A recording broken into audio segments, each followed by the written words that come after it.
श्री सद्गुरु देवाय नमः। भाइयों बहनों, भगवान भगवान भाव के भूखे होते हैं और विश्वास विश्वास भगवान का दूसरा नाम है।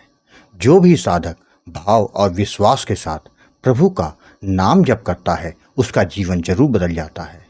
प्रभु की कृपा उस पर बरसने लग जाती है। लेकिन अगर विश्वास नहीं तो सब व्यर्थ है। लोग तो यहाँ तक कहते हैं कि भगवान होते ही नहीं, यह केवल कमज़ोर लोग हैं जो उनका सहारा लेते हैं। अरे भाई, अगर भगवान नहीं मानते हो तो कोई बात नहीं, उस शक्ति को तो मानते हो जो कि इस संसार को चला रही है, जो कि हर जीव के अंदर है। शरीर तो पहले भी था, किंतु ऐसा क्या है इस शरीर से जो निकल गया, जिसके बाद हम कहते हैं कि मृत्यु हो गई। वही शक्ति ही तो है जो शरीर को चला रही थी। वह शक्ति निकल गई तो जीव मृत हो गया। वह शक्ति कोई और नहीं, वही तो परमात्मा है। तभी तो कहा गया है कि आध्यात्म में दिमाग नहीं, दिल की जरूरत होती है। दिमाग संसार के लिए रखो, दिल भगवान के लिए। भगवान तो कण कण में है, बस देखने वाले की नज़र पर है कि उसे क्या दिख रहा है। आज जो कथा यह दास सुनाने जा रहा है वह उड़ीसा से सर्वेश जी ने भेजी है। इस कथा को सुनकर आप भी कह उठेंगे कि अनहोनी को होनी कर देने की क्षमता केवल नाम जप में ही है। इस कथा को पूरा जानने के लिए इस वीडियो को आखिर तक अवश्य देखिएगा। इसके साथ ही यदि आप राधा नाम की महिमा, बांके बिहारी जी की कृपा और वृंदावन से जुड़ी सत्य कथा का आनंद लेना चाहते हैं तो हमारे दूसरे चैनल अच्युत प्रभात को जरूर देखें। सर्वेश जी ने बताया कि गुरुजी आपको प्रणाम है। गुरुदेव, आपकी जन सेवा से बहुत लोगों का उद्धार हो रहा है, उनमें से एक मैं भी हूँ। गुरुजी, आपने मुझको जो दिया वह पारस सीताराम नाम रूपी है। नाम महाराज जी की मेरे परिवार पर पूरी कृपा है, तभी तो जो काम कई वर्षों से नहीं हो पाया, नाम महाराज जी की कृपा से इतनी जल्दी हो गया जिसकी कल्पना तक नहीं की जा सकती। गुरुजी, अब समझ में आता है कि कलयुग में नाम जप से वह सब कुछ हो सकता है, वह सब कुछ पाया जा सकता है जिसके बारे में सपने में भी हम नहीं सोचते हैं। गुरुजी, आपकी कृपा और निरंतर मार्गदर्शन से मैं और मेरा परिवार बच गए, वरना झूठे केस में जेल जाना तय था, जिससे कोई नहीं बचा सकता था। अब तो यह हो गया कि निरंतर नाम जप चलता रहता है। गुरुदेव, आपके निर्देशानुसार मैं अपने जीवन के उस अनुभव को आपके समक्ष रख रहा हूँ, जिससे कि लोगों को प्रेरणा मिले कि वह नाम जप करें, जिससे उन पर नाम महाराज जी की कृपा हो जाए। गुरुजी, मेरा नाम सर्वेश है। मैं उड़ीसा के एक गांव में रहता हूँ। मेरे परिवार का मेरे पड़ोस में रहने वालों के साथ ज़मीनी विवाद पिछले 30 वर्षों से करीबन चल रहा है। मेरा जो पड़ोसी है वह कुछ गुंडे किस्म के लोग हैं। उन घर में गलत लोगों का आना जाना निरंतर बना रहता है और उन लोगों का गांजा सप्लाई करने का व्यापार है, जो कि पुलिस को पैसा खिलाकर उनका निरंतर चलता रहता है। पुलिस वाले उनके घर आते जाते रहते हैं, जिस वजह से वह किसी से डरते नहीं। कोई कुछ बोल दे तो उसको झूठे केस में फंसाने की बात बोलते हैं। यह सब मैं अपने बचपन से देखता आ रहा हूँ कि वो लोग हमसे जानबूझकर झगड़ा करते आ रहे हैं। वह ज़मीन के एक टुकड़े को लेकर लड़ते रहते हैं। वह यह चाहते हैं कि डरा धमका कर हमको उस ज़मीन के टुकड़े से बेदखल कर दें और उस पर वो अपना कब्जा कर लें। इन सब के बावजूद हम उनकी गुंडागर्दी के आगे बिल्कुल नहीं झुके, जबकि गांव वाले सब उनसे डरते हैं। गांव वाले उनकी पीठ पीछे तो हमारा सपोर्ट करते हैं, किंतु उनके खिलाफ हमारी मदद करने की हिम्मत किसी में नहीं है। ऐसा कई बार हुआ कि वह हम लोगों से झगड़ा करके बार बार मारने की धमकी देते हैं, और जब पुलिस के पास जाओ तो वो FIR तक लिखने से मना कर देते हैं। ऐसा ही वक्त लगातार गुजरता जा रहा था। उन गुंडों की धमकी रोज़ रोज़ सुनते सुनते मेरे परिवार वाले डिप्रेशन में जाने लगे।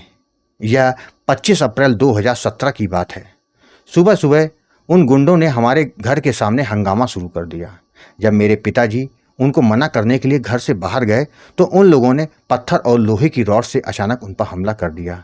जब मैं अपने पिताजी को बचाने के लिए गया तो उन लोगों ने हम पर भी हमला कर दिया, जिससे मुझे भी चोट आई। मेरा सर फट गया, मेरी नाक में चोट आ गई, बाएं हाथ की कलाई में और मुंह पे भी चोट आ गई। इतना खून बहने लगा कि मेरा शर्ट पूरी तरह खून से भीग गया। मेरे पिताजी को भी आंख के नीचे और मुंह पर बहुत चोट आई थी। इस मामले में भी लोग बीच बचाव करने आए तो उनके खिलाफ बोलने की हिम्मत कोई नहीं जुटा पा रहा था। यह बात बहुत आगे बढ़ गई थी। हम मजबूरन फिर से पुलिस स्टेशन गए। इस बार मुझे आई हुई गहरी चोट को देखकर पुलिस वालों को मजबूरन एफआईआर लिखनी पड़ गई। क्योंकि उन गुंडों से अच्छे संबंध थे पुलिस वालों का, तो मतलब है उनके खिलाफ कोई एक्शन नहीं लिया गया। वो गुंडे हमारा मजाक उड़ाने लगे और फिर से मारने की धमकी और हत्या तक करने की धमकी देने लगे। लोगों से भी मदद की भी कोई उम्मीद नहीं थी। उन गुंडों को हर हाल में हमारी ज़मीन का टुकड़ा चाहिए था। मजबूरन हमें गांव छोड़ना पड़ा।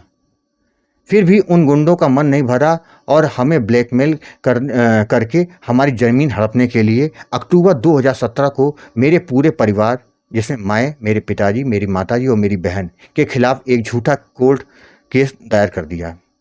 हम चारों ने मिलकर उन गुंडों में से एक का पैर तोड़ दिया, जिसमें उन्होंने लिखाया, और उसे मारने की धमकी दी। उसकी बीवी की सोने की कान की बाली और नाक की नथ चुरा ली। उसे भी मारा पीटा और गवाही के तौर पर 5 लोग उन्होंने लाके खड़े कर दिए। पूरा झूठा केस हमारे खिलाफ तैयार हो चुका था। इस बात का हमको भनक तक नहीं लगी कि हमारे खिलाफ मामला दर्ज हो चुका है। जब हमें कोर्ट का नोटिस मिला तब हमारे पैरों तले जमीन खिसक गई कि अन्याय तो हमारे साथ हुआ, मारा पीटा तो हमको गया, गांव हमको छोड़ना पड़ा। इन सब के बावजूद भी हमारे ऊपर ही मुकदमा दर्ज कर दिया गया। अगर बात मेरी और मेरे पिताजी की होती तो चलता। उन गुंडों ने मेरी माँ और मेरी बहन का भी नाम केस में दर्ज कर दिया था। घर की महिलाओं को लेकर कोर्ट कचहरी के चक्कर काटना कितना जलील करने वाला होता है। जिस पर गुजरता है वह इस बात को समझ सकता है। गांव में भी सबको पता था कि हम बेकसूर हैं, पर हमारे लिए गवाह बनने के लिए कोई तैयार नहीं। सारे दोस्त जो कभी बोलते थे कि जीवन भर कभी साथ नहीं छोड़ेंगे, एक पल में एक साथ छोड़ दिए। जब हर तरफ से मुझको अंधेरा दिखने लगा कि बेगुनाह होते हुए भी सब गुनहगार बनाने में जुटे हुए हैं, तो केवल परमात्मा के सिवाय हमारे पास कोई दूसरा रास्ता नहीं आ रहा था समझ में। गुरुजी, मैंने यूट्यूब पर आपकी राम नाम के प्रताप के वीडियो देखे थे, तो मुझे उम्मीद की किरण नजर आई। जब सबके जीवन में नाम महाराज की कृपा हो रही है तो हमारे जीवन में भी होगी।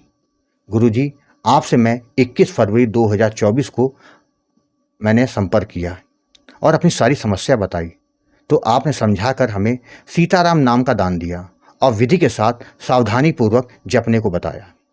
किसी कारणवश मैं अप्रैल माह में नाम जप करना शुरू कर पाया। मेरा नाम जप निरंतर चलता रहता था। गुरुजी, राम जी कितने दयालु हैं कि मात्र 1.5 माह में मुझ पर कृपा कर दी। हर महीने एक बार केस के लिए जाना पड़ता था। एक और 5 झूठे गवाह और दूसरी तरफ हमारी तरफ से कोई नहीं। बचने की उम्मीद ना के बराबर थी, हमारे वकील ने भी कह दिया था। फिर भी पता नहीं कैसे हम बरी हो गए। हमारे वकील का कहना है कि कोई एक बड़ा अधिकारी हाईकोर्ट से आया था। इतने सारे केस में से उसने हमारा केस उठाया और मजिस्ट्रेट से कहा कि ये तो साफ झूठा केस है और बेकार का केस है, इतने साल में क्यों रखा हुआ है, तुरंत इसे खाली करो। और मजिस्ट्रेट भी उनकी बात मानकर हमको इस केस से बरी कर दिया। जबकि उनके वकील ने आपत्ति की, किंतु मजिस्ट्रेट ने उनको चुप करा दिया। मेरा वकील बोला कि यह कोई चमत्कार ही हुआ है।